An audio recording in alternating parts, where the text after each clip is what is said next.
And we're recording. Welcome, everybody. I'm Chad Koulis, Executive Director of the Midway Chamber of Commerce. Thanks for joining us for our economic development meeting today. We do these a fair amount. We did one a few weeks ago where we learned about the proposal for a land bridge that would reconnect Rondo, the Rondo neighborhood in St. Paul. If you are interested in learning more about that, you can go to our YouTube page where we do have that available. Our next one of these is going to be in about a month, in late April, where we're going to talk about commercial and community space on University Avenue. You can sign up for that as well on our website. So the housing topic on University Avenue, it's a big one. It's been going on for a long time. I still think back to early 2000s when Episcopal Homes opened up near University and Fairview, and that really set off the trend. Before that, we had not had a housing project on University. My understanding it had been decades. So if you think about how much University Avenue has changed since then, it's been pretty dramatic. We've seen a lot of them pop up. You think about the station areas right next to the light rail stations and how so many of them now you see what's usually a mixed use development where we have housing and some commercial space probably on the first floor. There are a lot of other housing projects that are happening along University Avenue or nearby that we're not going to be talking about today. We just have a couple of them with us today.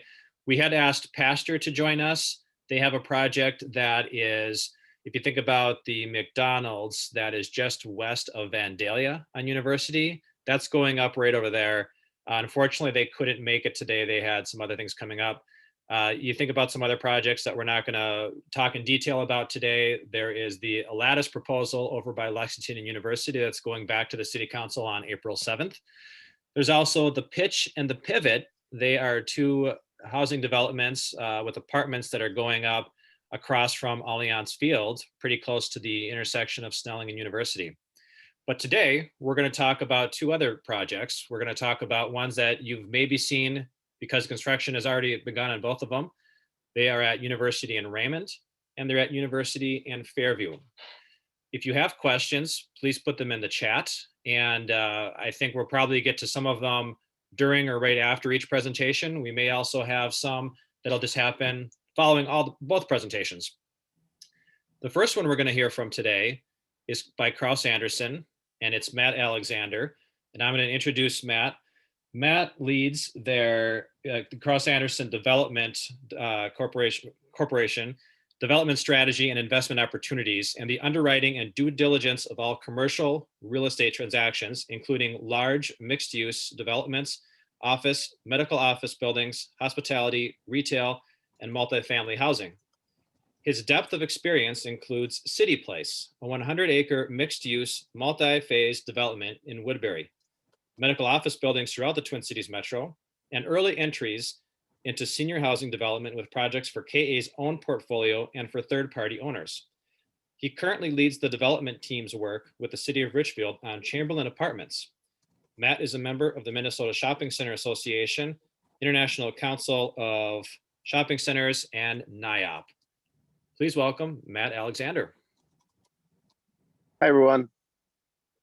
Thanks, Chad. I appreciate it. I think I need to update my bio. Anyway, it doesn't. It's been an interesting year. Well, it's been an interesting 15 years. I've been with Kraus Anderson. I started in 2006. Prior to that, I was doing land development work on a team that was part of Shear Brothers Lumber, doing more greenfield, large master planning subdivisions.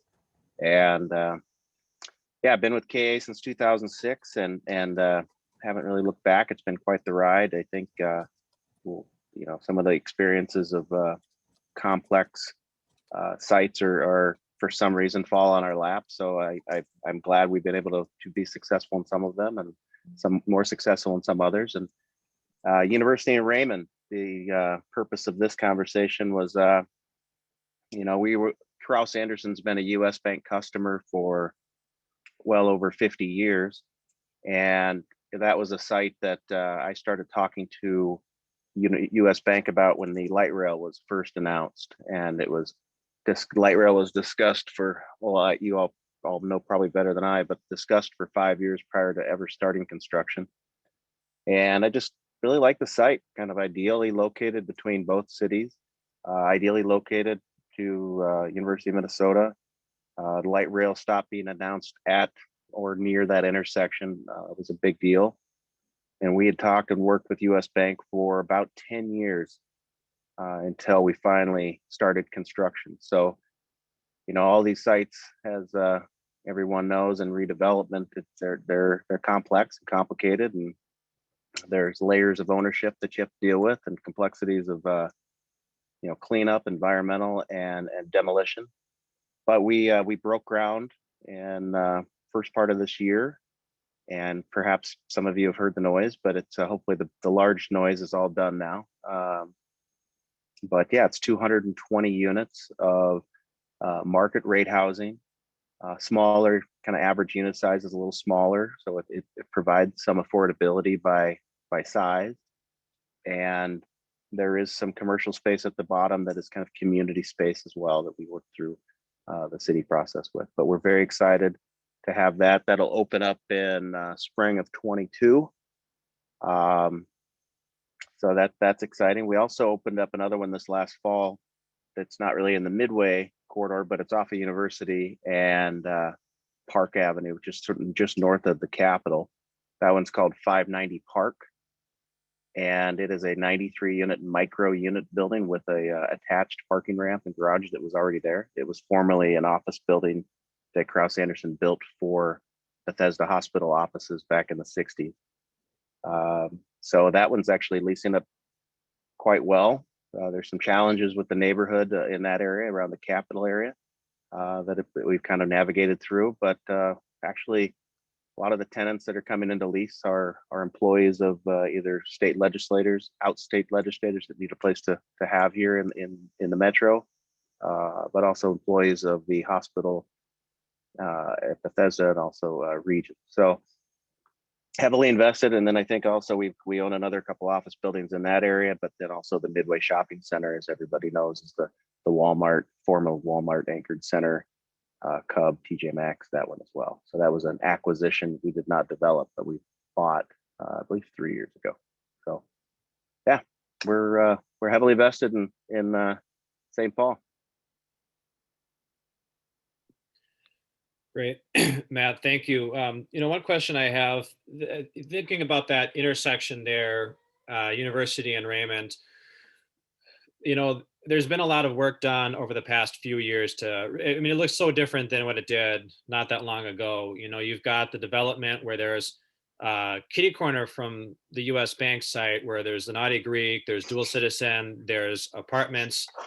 So you've seen some change there already. And I know that there's been interest in having sort of like a Raymond Village or something that's a little bit more of a smaller plan right around there that's more neighborhood focused. Are you part of those conversations, or have you heard about them? Any thoughts? We've heard the conversations. I think that was part of our space that we put at the main floor of University and Raymond. And University of Raymond is not the official name of the project. We're actually in the branding process and finalizing it right now. Internally, we've been calling it UniRay, which is not going to happen. So just letting everybody know it's not going to be UniRay. But we hired some marketing people that are much better at that kind of stuff than me. So, but yeah, we've heard of those conversations and definitely trying to help and participate. Great. There probably will be some other questions at the end, unless anybody has one they want to jump in right now and just ask Matt about the project.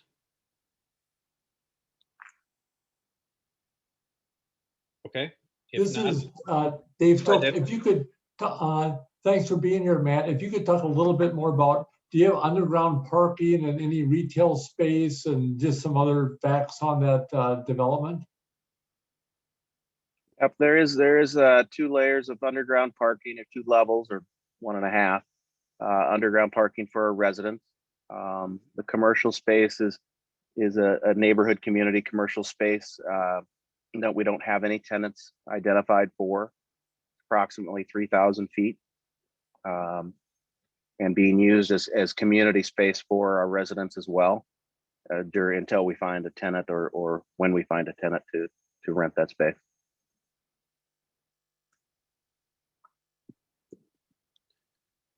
Devin here from Arcadia Management mentions they are supporters of the Raymond Village branding. Devin, can I just put you on the spot quick? And I'm going to put myself back on video. I took myself off for a second. If I can put you on the spot, Devin, I think people would like to hear a little bit more about all those apartments that you're putting up right now near Raymond area. Sure. Do you have any specific questions? We've been kind of sustainably growing over the years and adding a building as they each get filled up, and lots of new interest in the neighborhood. So for those of you who don't know, a lot of the developments that you see around University Hampton area, University Raymond, are what we're describing here. The Ray is just off of University, about a block. You see the Lyric at the corner of University and Hampton. Platform, that's the one that's right across from Lyric. Is that correct, Devin? That is correct. It opened in November of 2020. And, Matt mentioned the micro apartment idea for another development. The Ray has something similar. Do you want to talk about what the Ray has?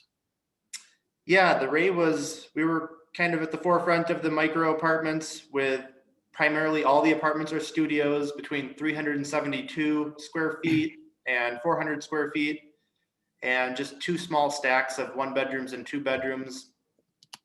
And that property was 80% leased before opening without anyone stepping inside. And then within 2 months of opening, we were 100% occupied. And since then, platform, the leasing activity is slowing down a little bit, but still seeing a lot of interest. It's kind of an alternate to the downtown, or alternate to Dinkytown, for people who want access to the downtowns, or faculty at the university who don't necessarily want to live in Dinkytown. Great. Well, yes, and like I said, if you're driving around University Hampton area, you are bound to see what we're talking about here. So much has changed just in a few blocks right there. All right. Well, I'll jump in. I think the Ray was actually an inspiration for us, to be honest, Devin. Thanks for being our architect for 590 Park and for the University and Raymond project. This Urban Works, the same as the Rays. We just really thought that was a really well-timed project, and really set the level for that neighborhood, and kind of the new redevelopment of all that whole area. It's been great. Thank you. I just want to say that out in the group, Devin. No, thank you, Matt. I remember you touring with Urban Works. So. Yep. Great. Well, I know that we'll still be able to ask questions at the end, where Matt, I think, will also probably be able to answer some more. But at this point, I want to turn it over to Paul Keenan. Paul is with Reuter Walton. They're doing a development at University and Fairview. And a quick introduction for Paul.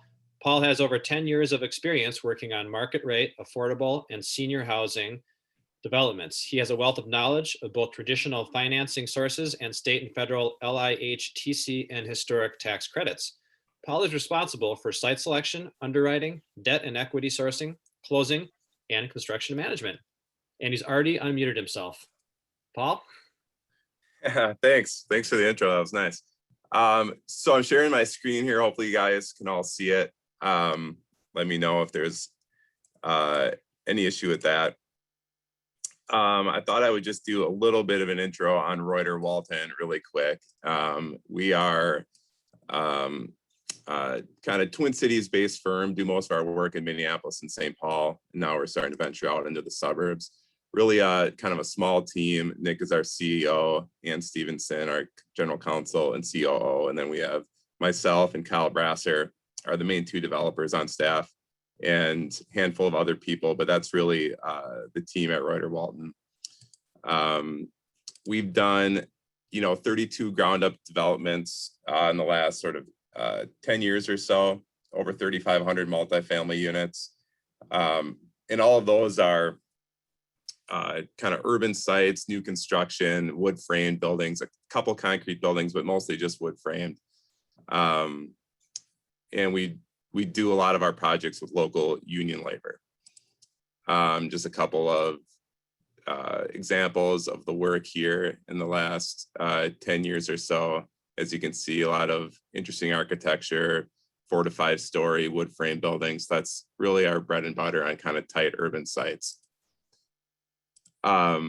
Getting into our project, this is a 243 unit site at the northwest corner of University and Fairview. So it includes the corner here, not the kind of oddly shaped lot here that belongs to Griggs Midway, but then all of the parking lot that formerly served as Goodwill's customer lots. We bought all this land from Goodwill. Again, similar to other conversations, this is a site that's right next to a light rail stop in between the two downtowns. So it kind of connects the site to the major job centers in the metro, as well as the University of Minnesota. So connects it to educational opportunities for our residents. Getting back to the site plan, just want to point out a couple things. We spent a lot of time kind of working on the site and paying attention to the Fairview area station plan.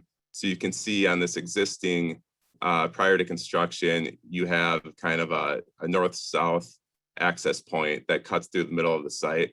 We maintain that in our site to create sort of that walkway and not cut off everybody to the north of our site from the platform. So that was sort of something intentional. And then as you can see, going back to the aerial, you can see this Avenue of the Parks concept, which extends down to Aldine, this kind of green space out in front of the buildings before you hit University that make sort of a really pleasant pedestrian experience.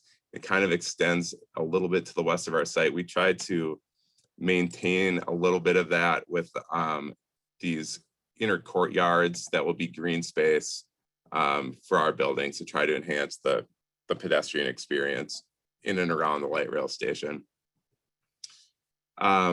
We do have underground parking here. It's one level and it's just throughout the center spine of the building. I think there's 99 underground spots. And then we have about another 90 surface spots. And this surface lot will be, we have a shared parking agreement with Goodwill. So our residents will sort of use these at, use this and other area parking nights and weekends, and Goodwill will continue to use this. Goodwill customers will continue to use this for their shopping.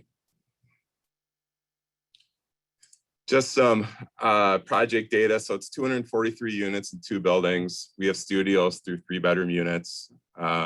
We do have 2,500 square feet of commercial space on the corner of University and Fairview, and we don't have anybody identified for that space yet. So if you know of anybody, let me know. Our development cost is about $65 million. Again, we build this with 100% union labor, and I'll get to that in a second of one of the reasons why, but we also will meet St. Paul Sustainable Building Policy, the SB 2030. We're financed with tax exempt bonds from the city. So we're part of the LIHTC program. The project is 100% affordable. And we use an income averaging approach on the LIHTC side. So that means the building as a whole needs to average below 60% AMI rents. But what that allows us to do is serve residents at the very low income at 30% AMI. We have about 10% of our units are going to be at that 30% AMI level. We're able to offset those with 80% AMI rents. Our financing partners, AFL-CIO, is the bond purchaser. So that's one of the reasons we're 100% union labor on this site. And they're partnering with Bridgewater Bank on the construction debt. R4 Capital is our LIHTC investor. We've got bonds from the city of St. Paul, some cleanup funds from Deed and Met Council. And then we've worked with JLL on a forward commitment for the perm loan with Fannie Mae. We started in last November.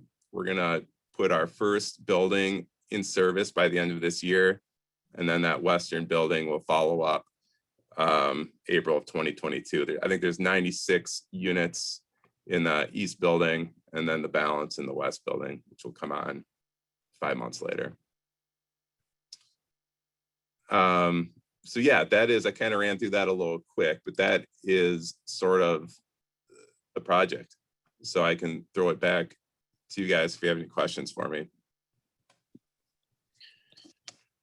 Great, thank you, Paul. One question I have, you're right next to the light rail stop there. Do you envision, or how do you envision incorporating yourself with that stop? You talked a little bit about how, on that map, you can see how it flows over to the station, but do you envision a lot of your tenants, whether either people who are going to the commercial spaces or to your tenants who are living there, do you envision a lot of them being transit riders? Yeah, we do. We're a little short on our parking count on a per unit. We're less than 1-to-1 here. So we do envision a lot of transit riders. Our main entrance here to our leasing office is this area right here. So it's pretty well closely situated to the platform. And then we'll also incorporate some data in our lobby that shows like train times and stuff, so people will be able to see the transit schedule when they're in our main lobby and know what's coming. So yeah, we love this site because of the reason that, especially in affordable housing, if you can help people fix sort of their monthly rent and their transit costs, those are the two major costs people have on their monthly budget. So we're providing below market rents and then an opportunity to use public transit to help people devote less of their monthly budget to those two things. Mm-hmm. I see a question here from Jason Sklar. Paul, any renewables on site or other green attributes to this project? Yeah, we do. We are complying with SB 2030, which means we have to increase our energy efficiency by a certain percentage. I don't know the percentage off the top of my head, but off of sort of the base code. So we have high efficiency magic packs. We have some permeable sources and stuff we're doing for rainwater. We have typical, LED lights and low flow fixtures and stuff like that. So this will be a higher than standard efficiency building. Great. And Matt, I don't want to exclude you on these questions either. Do you have any comments on either of them on how you would incorporate with transit and also about the green question? Yeah, we're following all standards for the green opportunities, and I wouldn't say it's got excessive, but I think also we are incorporating some of the electronics and kind of noting when transit stops are coming, and also we are at a kind of lower parking ratio. We have less than one stall per unit, so we expect we need some people that just don't have cars. Yeah. So. Mm-hmm. And so, Matt, another question for you. Talking about the the income levels and Paul's project being with the 30 to 80% AMI. Sounds like yours is more market rate, but you also have that project you talked about that was closer over to the capital, the micro apartments. Is that one on the affordable scale in the AMI? No, that's market rate as well. I think it's because of the micro, kind of similar to the Ray, the unit average rents are $1,100-$1,200 a month.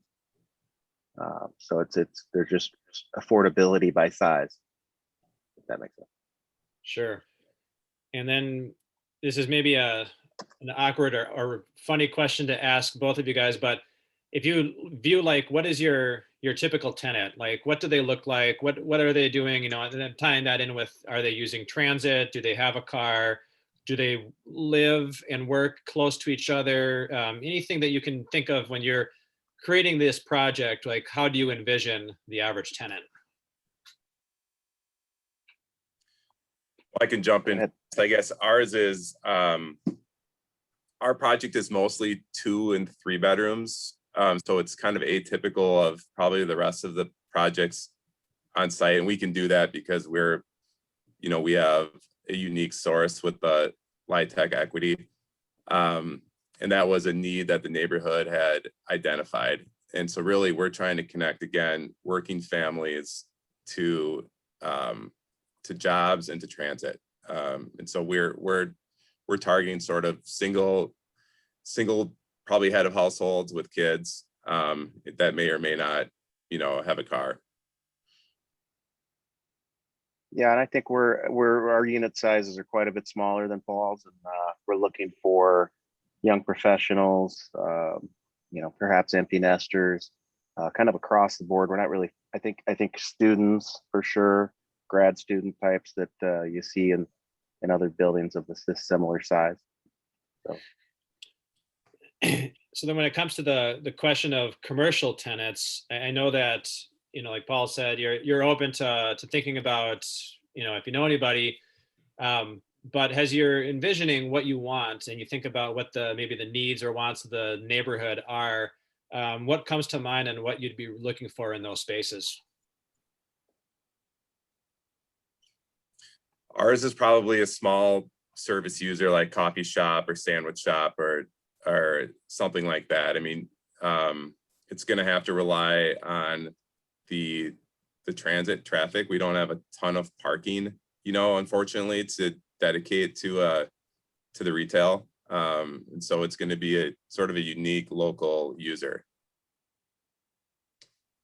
Yeah, I think we're in the same boat there, Paul. We might be competing for the same tenant. Yeah, right.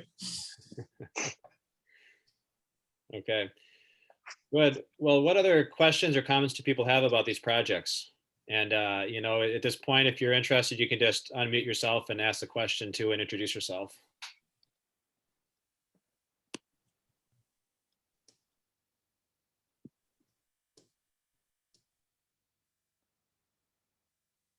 Like I said, there's a lot of housing projects that are happening.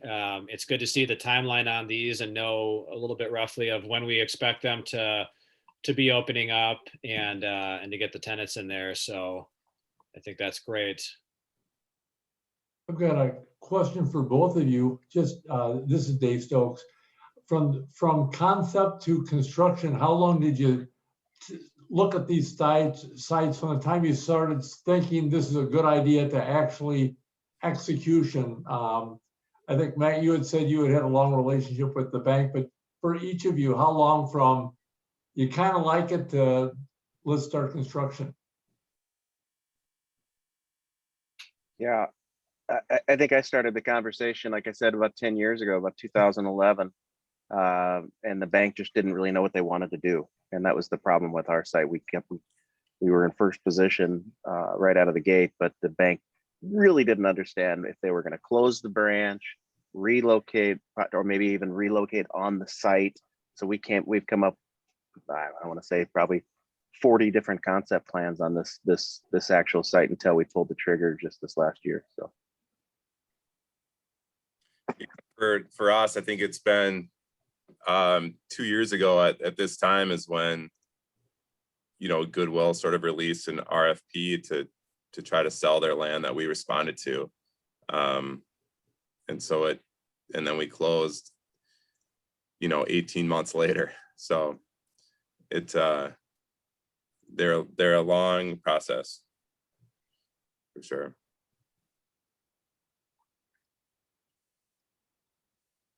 Mm-hmm. Great. Any other questions? Jason's asking if you encountered any soil issues. This is a big question in a lot of properties on the Midway, the soil contamination question. I can jump in. We didn't have a ton of contamination. We had a little on the corner where there was a service station. We had a lot of what you'd call unregulated fill that wasn't suitable to be reused on site or used on another site. So it ended up having to go to a landfill. We did get some grants to help pay for some of that work. I think, our total increase in cost beyond just a normal excavation is in the 600,000 range to deal with unsuitable soils. But again, it wasn't a high level of contamination as it was just unusable soil. Yeah, we're in the similar. We had some contamination in the internal to the building, some asbestos that we had to abate, and that went on for I think most of December. And if you include that with some of the unusable fill that Paul's talking about, I think we're right around just under $500,000 for that cost of the excavation and removal. Okay, great. Thank you. Another question, have you run into steel availability issues prior to groundbreaking? You know, I could jump in. Ours is we did sheet piles for the underground parking, and that's probably why it was so noisy, or more so than most. But we pre-order that stuff 6-7 months ahead of time. So as far as availability, no, we didn't run into any problems with availability. The price was higher than we anticipated, though. So, but not too far outside the realm of management. I think I missed the question. Could you repeat it, Chad? Sure. Have you run into steel availability issues prior to groundbreaking? Oh, no, we didn't. Yeah, I know that has been an issue just with shortages through the past year with some manufacturing issues. So we've heard it from, windows or framing or other things too. So another question here from Chris Noonan. What has your research shown about housing demand in the Midway area and or the Twin Cities in general? Thinking of questions like rental versus buy and age and lifestyle, et cetera.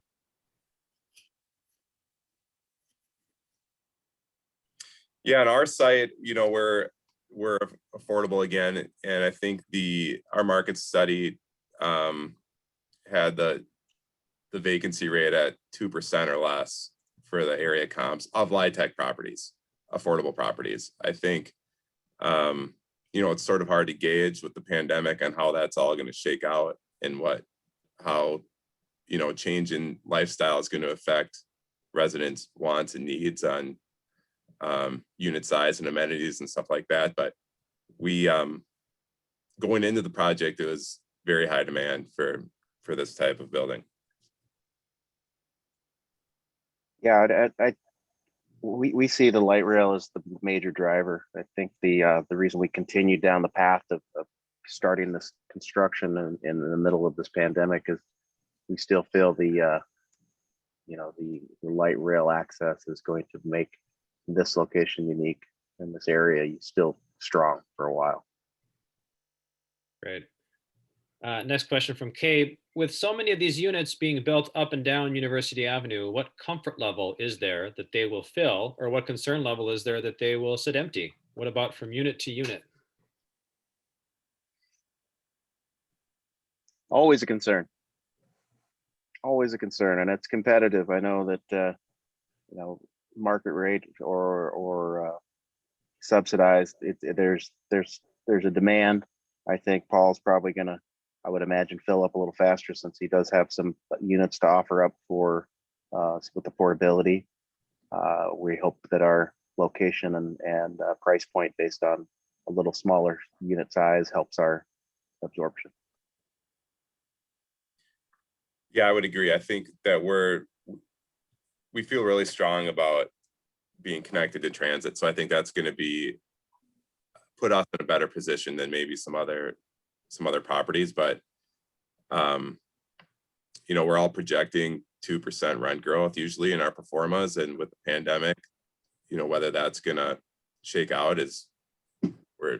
that's kind of what keeps me up at night is just, are we going to achieve what we underwrote?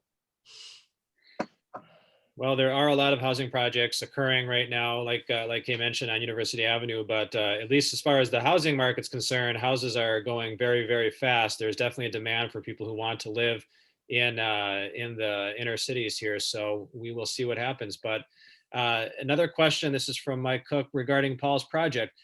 Access is via Charles Street. The truck serving Goodwill has been a challenge for some time now, and Charles is pretty beat up. Any comments on the condition of Charles Street and the interaction of your residents with the trucks in and out of Goodwill every day, all day? Well, I would agree that Charles was pretty beat up. We'd love to see some improvement there. And I guess on our site, that's really the only access point we had an opportunity for. We were not going to get access off University or Fairview from the city. So I think I guess we're not too concerned about the amount of traffic, but it's something we'll pay attention to. Great. All right. Well, are there any other questions? We got another one here. What types of businesses do you foresee your residents wanting nearby?